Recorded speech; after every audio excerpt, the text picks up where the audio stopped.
Bueno, como siempre comenzamos, ¿no? Cada semana, cada repaso, presentando a quienes me acompañan.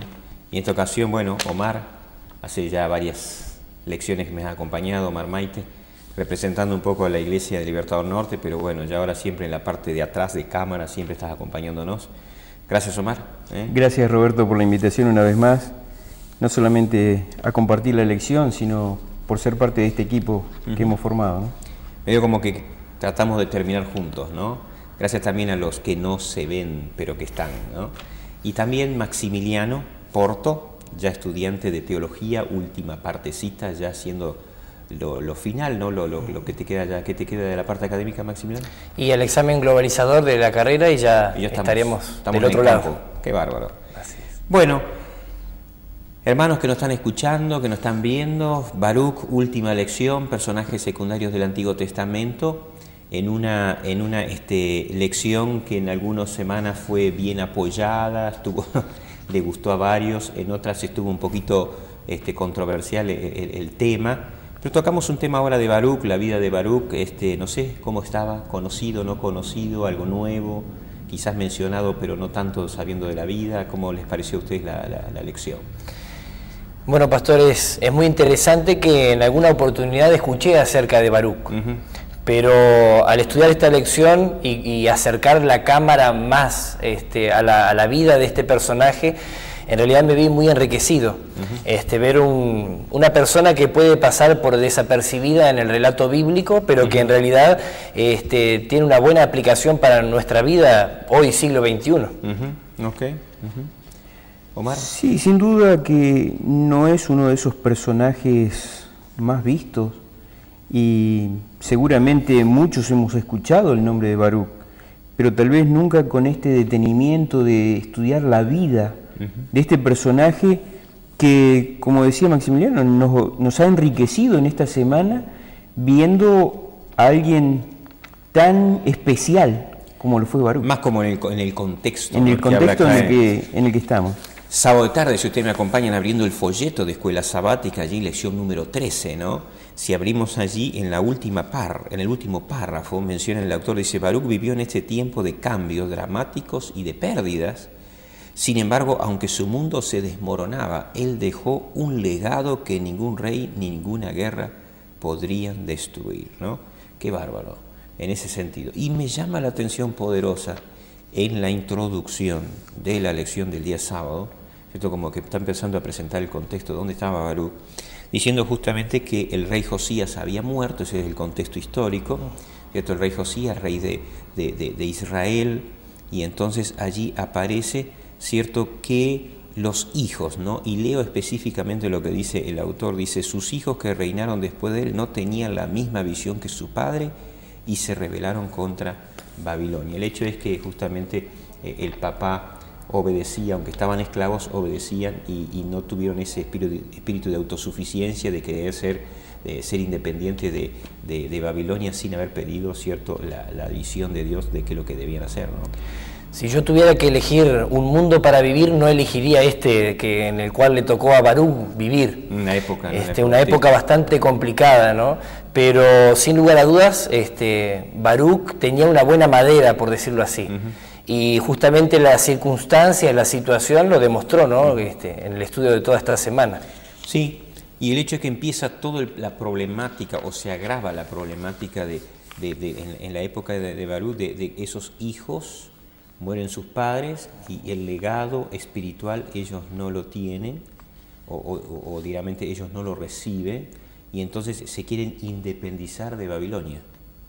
Y entonces allí empiezan los grandes problemas y empieza lo que es, ¿cierto?, la esclavitud. Lo interesante de todo esto, pensando en las palabras que decía Maximiliano, ¿no?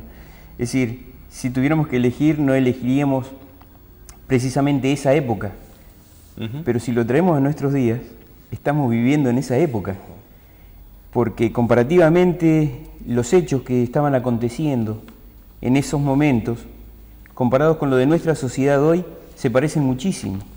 Lo vamos a ir viendo en el desarrollo de esta semana, ¿no? Sí. Y realmente nos está tocando una época muy similar a la de Baruch. Sí, justamente lo que menciona en el día domingo, menciona, como vos mencionaste, Omar, lo que es la vida sociocultural que había en esa época, ¿no? Tremenda.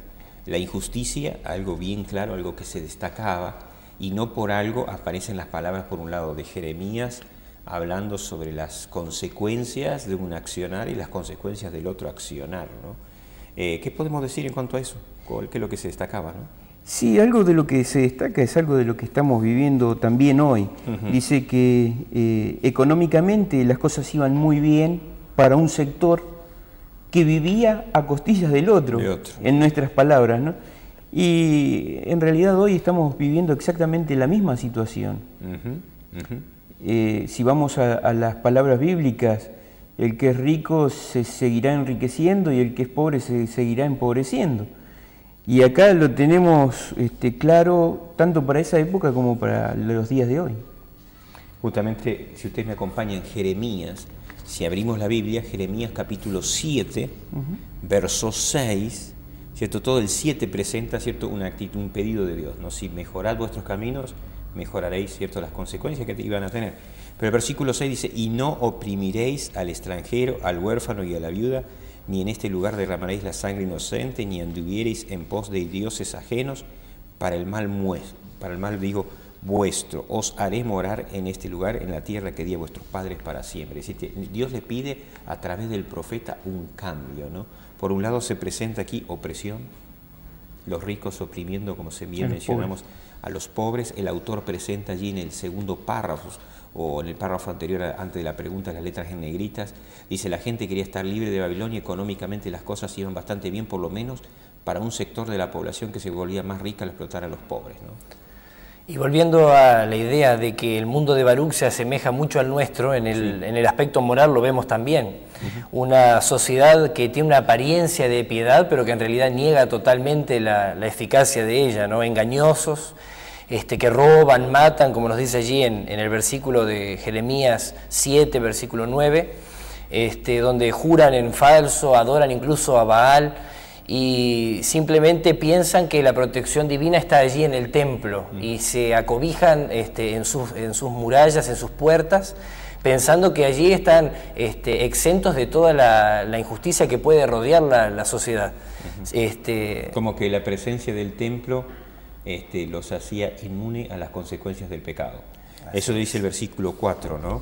En Jeremías capítulo 7, verso 4, dice allí: no fiéis en palabras de mentira diciendo templo de Jehová, templo de Jehová, templo de Jehová es este. Es decir, quizás en nuestra manera de ser, bueno, dice soy cristiano, o podemos decir reflexionar con otras frases, y entonces por eso ya como que estamos, tenemos garantía de la bendición, ¿cierto? Creo que es una actitud muy de presunción, totalmente ignorando, ¿cierto?, las consecuencias de la desobediencia y del pecado. Y entonces aparece allí, ¿no? ¿Quién es Baruch? Y el autor menciona, dice, el nombre Baruch significa uno que es bendecido, y en ese contexto, ¿qué podemos decir? ¿Quién era Baruch? Un hombre que evidentemente tenía su buen puesto en la sociedad, porque ser un escriba en aquellos tiempos no era ser una persona común. Evidentemente tenía una buena preparación, un buen estudio, posiblemente de familia en las mismas condiciones. Eso nos habla de alguien bien preparado, que tenía principios, que tenía convicciones, porque para llegar a estar en esa etapa de preparación seguramente tenía que tener ciertos parámetros para sobresalir en la sociedad en la que estaba. Y entonces aparece un Baruch, allí el autor lo menciona, un hombre altamente educado. Es decir, no todos eran, ni tampoco tenían la posibilidad de llegar a un libro, así que menos de escribir, ¿no? Yo creo que sería hoy como de repente saber esos idiomas que nosotros desconocemos totalmente, ¿no?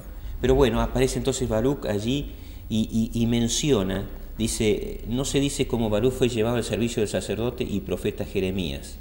Quizás fue allí, cierto, de alguna manera, pero a través de Jeremías Dios predice un ideal.